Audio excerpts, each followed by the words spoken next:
দুনিয়ার যদি একটা বাড়ির ভিতরে ঢুকতে হয়, ঢুকার জন্য মালিকের অনুমতি লাগে। হাসরের ময়দান জান্নাতে ঢুকতে হলে জান্নাতের মালিকের অনুমতি লাগবে। জান্নাতের মালিকের অনুমতি পাইতে হলে দুনিয়ার জীবনের মালিকের সাথে ভালোবাসার সম্পর্ক রাখতে হবে। ভালোবাসার সম্পর্ক যদি না হয় তাহলে দুনিয়ার মালিক তার বাড়িতে ঢুকতে অনুমতি দেবে না। তাহলে কাল হাসরের ময়দান জান্নাতের ভিতরে ঢুকতে হলে মালিকের অনুমতি ছাড়া ঢুকা যাবে না। আপনি বলুন, ফাত্তাবিউনি, আমার অনুসরণ করো, আমার অনুকরণ করো, আমার সুন্নাত গ্রহণ করো, আমার আদর্শ গ্রহণ করো। আমার আদর্শ গ্রহণ করলে, আমার অনুসরণ করলে, আমার সুন্নাত ধরলে আর আন্দোলন লাগবে না, মিছিল লাগবে না, জশ্নে জলুস লাগবে না, রেলি লাগবে না, কিছুই লাগবে না। সোজাসুজি আমার পুরস্কারের মালিক হয়ে যাবে। যদি আমার সুন্নাত ধরো না, আমার আদর্শ ধরো না, যতই রেলি করো, আর যতই আশিকে নবী দাবি করো, আর যতই আশিকে রসুল দাবি করো, আর যতই নবীর জন্মদিন উদযাপন করো, আর যতই মিষ্টি বিতরণ করো, আর যতই জুলাভি বিতরণ করো, হাসরের ময়দান নবীজির সুপারিশ নসিব হবে না। কথা বলেন ঠিক কিনা? রোড ম্যাপ গ্রহণ করতে হবে। রোড ম্যাপ গ্রহণ করবে, জুলাভিও লাগবে না, মিষ্টিও লাগবে না। আশিকে রসুল বড় বড় লাল অক্ষর, লাল রং দ্বারা লেখারও দরকার হবে না, দেয়ালিকেরও দরকার হবে না, ব্যানারও দরকার হবে না, রেলিরও দরকার হবে না, জশ্নের জুলুসও লাগবে না। আমার আল্লাহ জান্নাতের মেহমান হিসাবে গ্রহণ করে নেবেন। ইন্নাল হামদুলিল্লাহি নাহমাদুহু ওয়া নাস্তাঈনুহু ওয়া নাস্তাগফিরুহ ওয়া নু'মিনু বিহি ওয়া নাতাওয়াক্কালু আলাইহি ওয়া না'উযু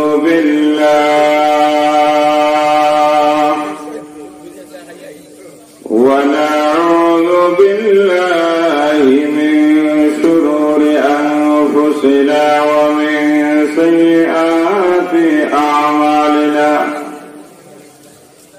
ওয়া না'উযু বিল্লাহি মিন শুরুরি আনফুসিনা ওয়া মিন সাইয়্যাতি আ'মালিনা মান ইয়াহদিহিল্লাহু ফালা মুদিল্লা লাহু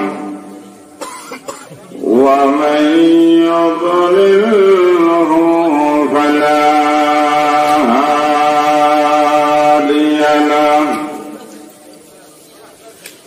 ওয়া নাশহাদু আন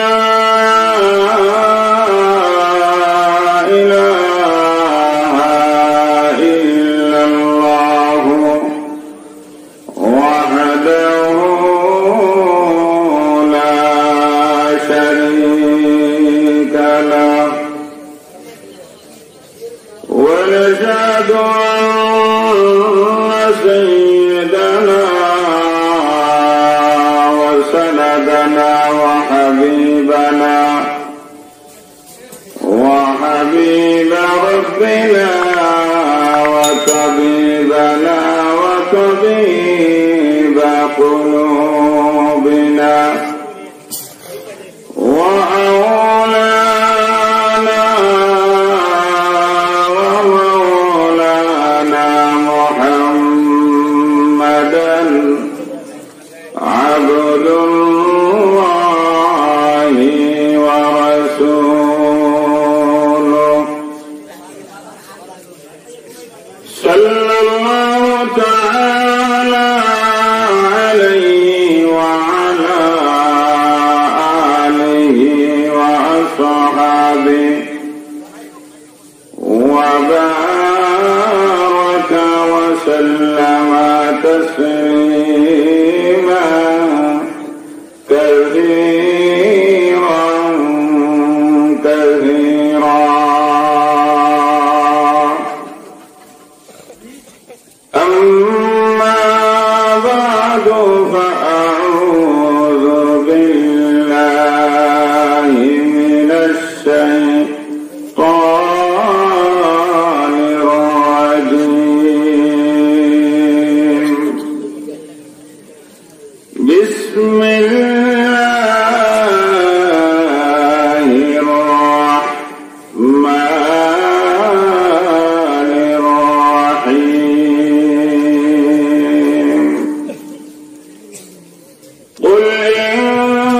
كنتم تحبون الله فاتبعوني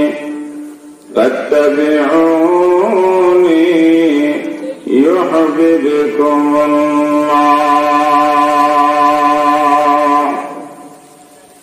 ويغفر لكم ذنوبكم والله غفور رحيم. وقال صاحب القرآن صلى الله عليه وسلم لا يؤمن أحدكم حتى أكون أحب إليه من والده وولده والناس أجمعين. صدق الله مولانا العظيم وصدق رسوله النبي الأمي الكريم ونحن على ذلك لمن الشاهدين والشاكرين والحمد لله رب العالمين.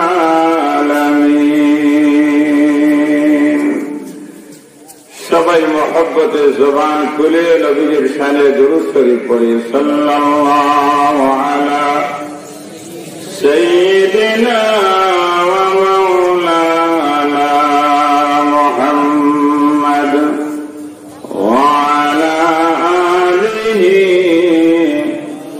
ওয়া আসহাবিহি ওয়া সাল্লাম। একটু জবান খুলে আওয়াজে দুরূদ শরীফ পড়ি। সাল্লাল্লাহু আলা সাইয়্যিদিনা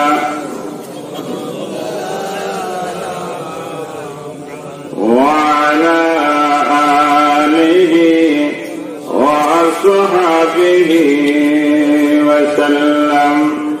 লা ইলাহা ইল্লাল্লাহ।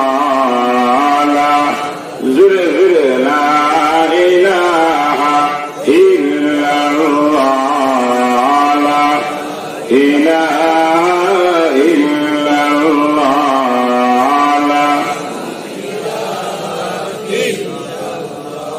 রহে মেরে মস্কন हवाली काबा रहे मेरे मस्कन हवाली काबा बने मेरे मदफन दियार मदीना बलगल उला بكماله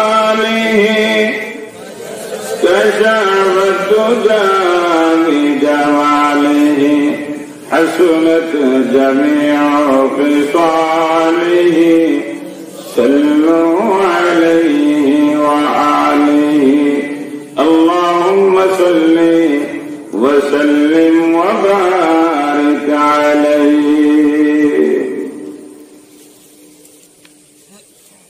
সিলেট বিভাগের ঐতিহ্যবাহী উপজেলা জ্যোতিগঞ্জ উপজেলাধীন ঐতিহ্যবাহী প্রতিষ্ঠান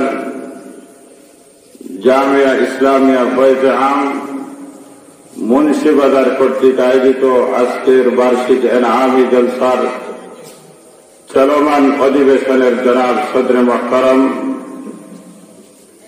অত্র প্রতিষ্ঠানের সুনামধন্য সিনিয়র মুহাদ্দিস দামাত বারাকাতুহুমুল আলিয়া, জাতির রাহবর, জাতির কর্ণধার, জাতির বিবেক হযরত উলামায়ে কেরাম, মাহফিলে অবস্থানরত আমার শ্রদ্ধেয় মুরব্বিয়ানে ইজম, প্রাণপ্রিয় যুবক ও ছাত্র ভাইরা, পর্দার অন্তরালে অত্যন্ত সম্মানিত মা বোনেরা, সর্বপ্রথম মহান রব্বুল আলামিনের লাখ কোটি শুকর আদায় করি, যিনি অত্যন্ত মেহেরবানি করে, মহব্বত করে, ভালোবেসে হাজার লাখ কোটি মানুষ থেকে বাছাই করে আমাকে আপনাকে জান্নাতের বাগানে আসার বসার তৌফিক দান করেছেন। জবান খুলে মহব্বতে কালিমাতু শুকর আদায় করি আলহামদুলিল্লাহ। আরেকটু আওয়াজ দিয়ে বলি আলহামদুলিল্লাহ। বন্ধুগণ, এই জামিয়ার ময়দানে যখন মাহফিল হয় তখন এমনি মাহফিলের তো দাম, সবাই আসতে চায়। পাশাপাশি আলাদা একটা বৈশিষ্ট্য হল এই জামিয়ার ময়দানে একজন আল্লাহর ওয়ালি শায়িত আছেন, পাশাপাশি জমিনের উপরে জিন্দা আরেক ওয়ালি বিদ্যমান আছেন। কথা বলেন ঠিক কিনা? অনেক জামিয়া, অনেক মাদ্রাসায় এমন আছে, এই মাদ্রাসার বুজুর্গ ছিলেন, ওয়ালি ছিলেন, উনি চলে গেছেন। বর্তমানে যারা আছেন এরা এই পর্যায়ের না, আছেন কিন্তু এই পর্যায়ের কেউ নাই। কিন্তু এই জামিয়ার বৈশিষ্ট্য হল একজন মাটির নিচে শায়িত আর আরেকজন মাটির উপরে জীবিত।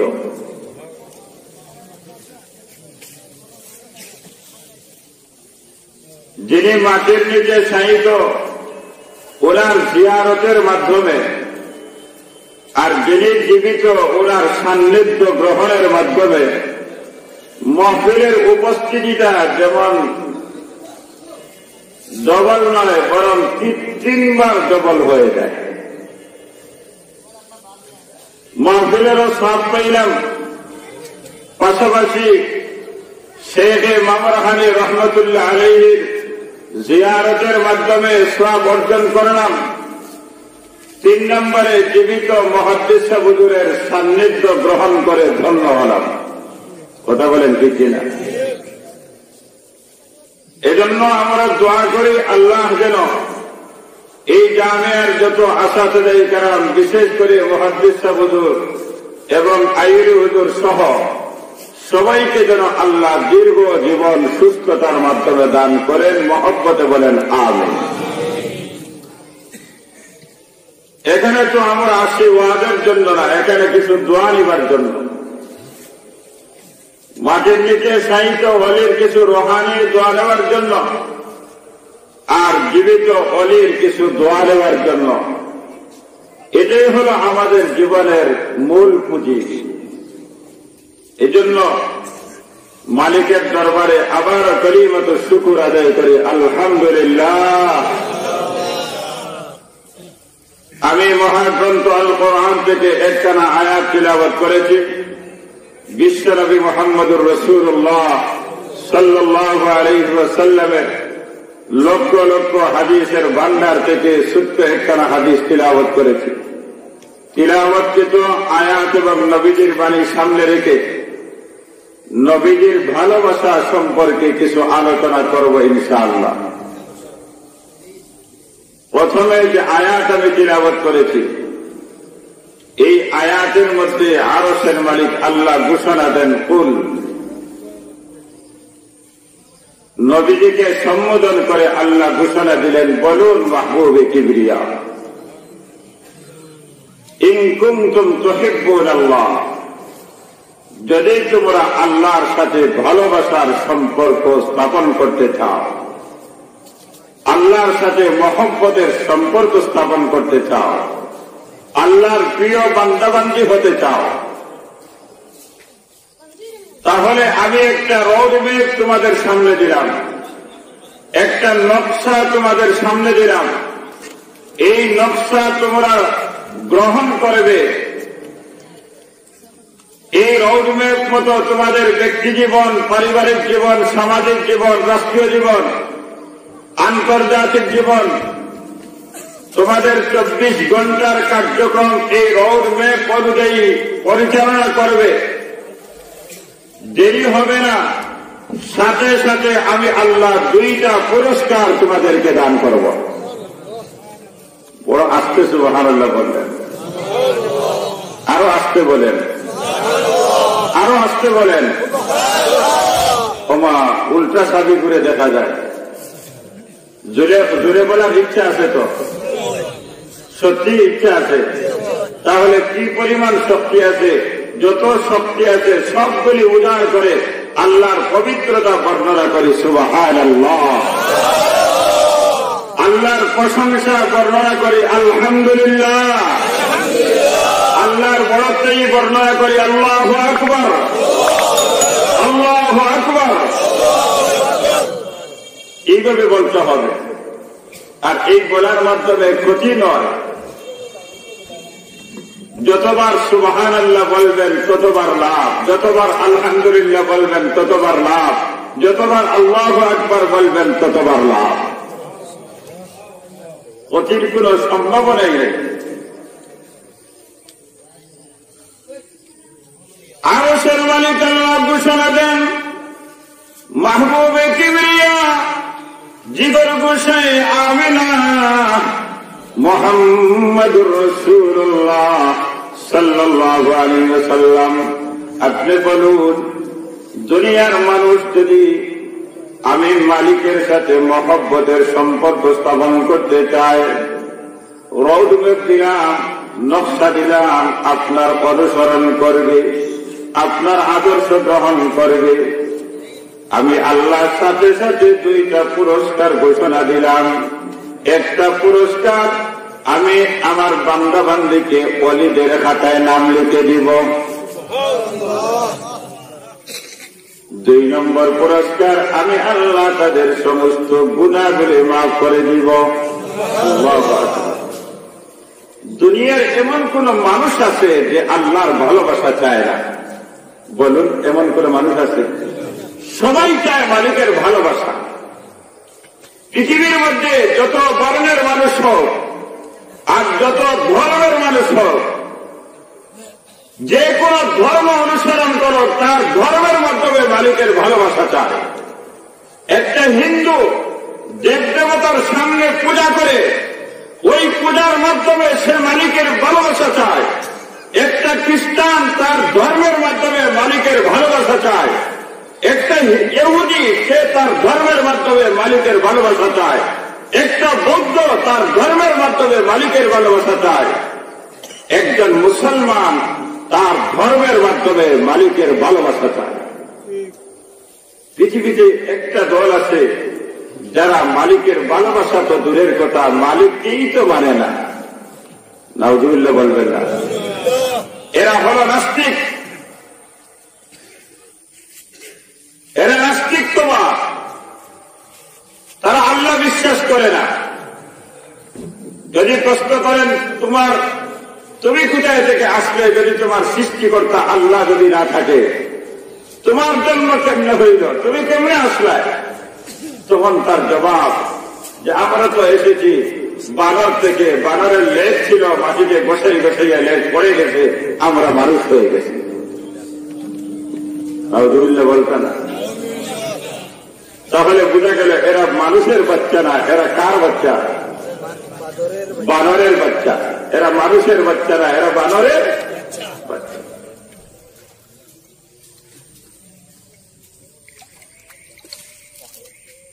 ওই দল আল্লাহ মানেরা প্রশ্ন করেন আসমান জমিন কেমনে হয়েছে, এগুলো এমনি হয়েছে।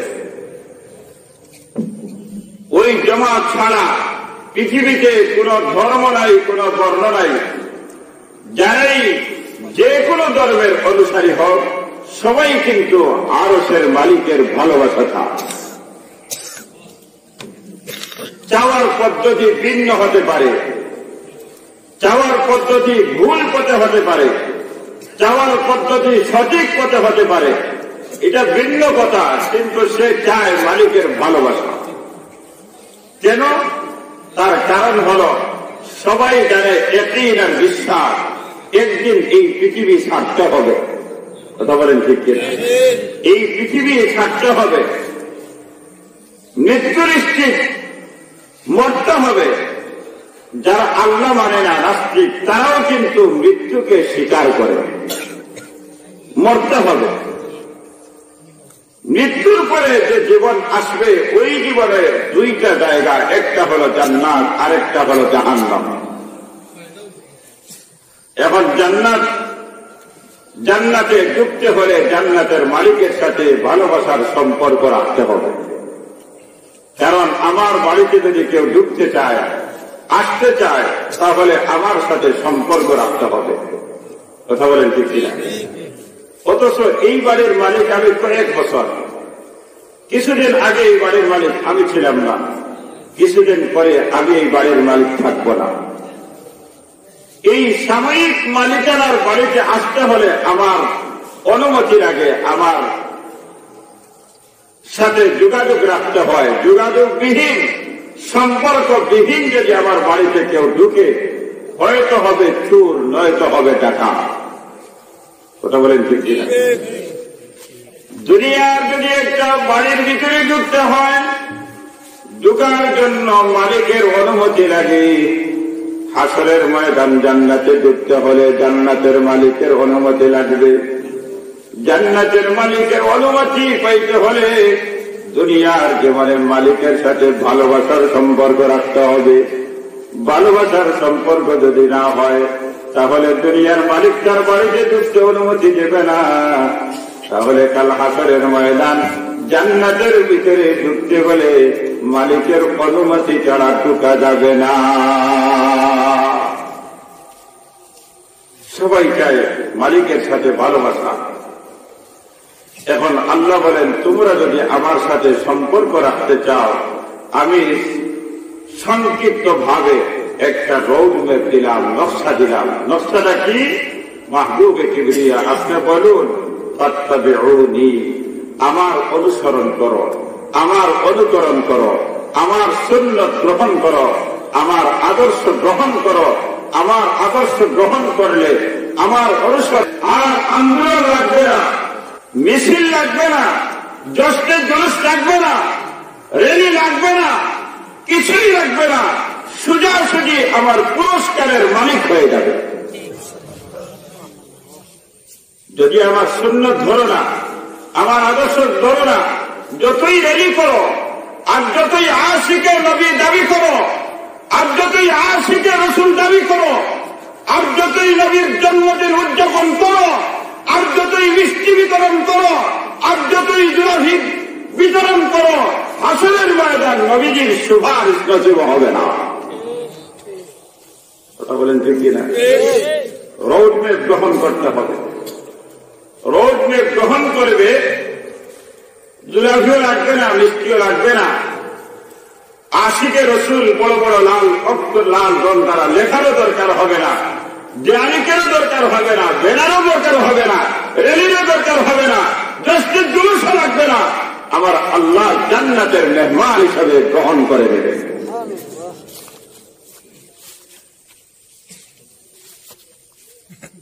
নবীর আদর্শ গ্রহণ করবে কারা?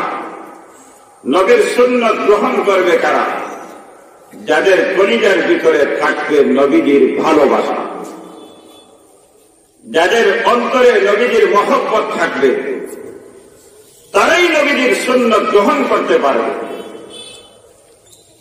এজন্য আপনারা পরীক্ষা করে দেখবেন, একজন ব্যক্তিকে যদি দাড়ি রাখার জন্য বারবার দিনের পর দিন, সপ্তাহের পর সপ্তাহ, মাসের পর মাস যদি দাড়ির ওয়াজ করে, ভাই আপনার মুখে দাড়ি রাখেন, আপনি মুখে আর হাত দিবেন না, আপনি দাড়ি রাখেন, যত ওয়াজ করেন সে রাখেন, তার মুখে দাড়ি রাখার সুযোগ হয় না। যেই দিন তার কলিজার ভিতরে নবীজির মহব্বত ঢুকে যায়, নবীর সুন্নতের মহব্বত ঢুকে যায়, দাড়ির মহব্বত ঢুকে যায়, একটা মুহূর্তের জন্য আর তার মুখের মধ্যে দাড়ি শেভ করে না। তাহলে প্রথমে দাড়ি ফুটতে হয় কলিজায়, অন্তরে, এরপরে প্রকাশ পায় মুখের মধ্যে। যখন মুখে প্রকাশ পায় বুঝতে হবে ওই দাড়ি প্রথমে তার অন্তরে, তার দিলের মধ্যে ফুটছে। দিলের ভিতরে যখন দাড়ির মহব্বত, তখন মুখের মধ্যে প্রকাশ পায়। মাথা থেকে পা পর্যন্ত নবীর যত সুন্নত আছে, এই সুন্নতগুলি প্রথমে দিলের ভিতরে ফুটতে হয়। দিলের মধ্যে যদি স্থান পায় তাহলে মাথার চুলের মধ্যে নবীর সুন্নত প্রকাশ পায়, মাথার টুপির মধ্যে নবীর সুন্নত প্রকাশ পায়, পোশাকের মধ্যে নবীর সুন্নত প্রকাশ পায়, চলার ক্ষেত্রে নবীর সুন্নত প্রকাশ পায়, খাবারের ক্ষেত্রে নবীর সুন্নত প্রকাশ পায়, ব্যবসার ক্ষেত্রে নবীর সুন্নত প্রকাশ পায়, রাজনীতির ক্ষেত্রে নবীর সুন্নত প্রকাশ পায়, সমাজনীতির ক্ষেত্রে নবীর সুন্নত প্রকাশ পায়, পারিবারিক নীতিতে নবীর সুন্নত প্রকাশ পায়, যদি তার অন্তরে নবীর ভালোবাসা থাকে।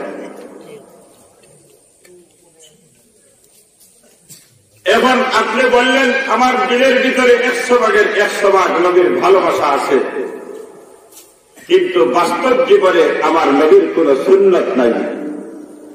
বুঝতে হবে আপনার দাবির মধ্যে আপনি হয়তো দুঃখাবাদ নয়তো একটা পাগল। আপনি মানুষকে দুঃখা দেওয়ার জন্য এই বক্তব্য দিচ্ছেন যে আমি নবীর আশিক, বাস্তবে আপনার জীবনে নবীর সুন্নত নাই, আদর্শ নাই। হয়তো আপনি কথারও ধুকাবাদ, নয়তো আপনার মেধা বেড়ে হাত করেন না, আপনি একটা পাগল। তাহলে নবীর আদর্শ গ্রহণ করা ছাড়া, নবীর সুন্নত গ্রহণ করা ছাড়া, নবীর অনুকরণ করা ছাড়া মালিকের মাহবুব হওয়া যায় না, মালিকের ভালোবাসার বান্দা হওয়া যায় না, মালিকের মহব্বতের বান্দা বান্ধব হওয়া যায় না। নবীর আদর্শ গ্রহণ করবে কখন? যখন অন্তরের মধ্যে নবীজির ভালোবাসা পরিপূর্ণ থাকবে, তখন নবীজির আদর্শ গ্রহণ করতে আর বাধা থাকে না। সারা পৃথিবী একদিকে সাহাবায়ে কেরাম মেহমান, কাফিরের মেহমান। এখন সাহাবী খানা খাইতেছেন, ভাত পড়ছে, এটারে উঠাইয়া খাইতেছেন, হাত ধুইতেছেন, প্লেটটা মুছিয়া খাইতেছেন, তারা হাসতেছে, তারা হাসতেছে। এটা কিসের কাজ? এটা কোন মানুষের কাজ? হাসি তামাশা ঠাট্টা করে, বিদ্রোহ করে, তারা বিদ্রোহ করে। সাহাবায়ে কেরাম জবান দিয়ে হুঙ্কার দিলেন, তোমার বিদ্রোহের কারণে আমি আমার নবীর সুন্নত ছাড়ব, কল্পনাও করিও না। এটা আমার নবীর সুন্নত।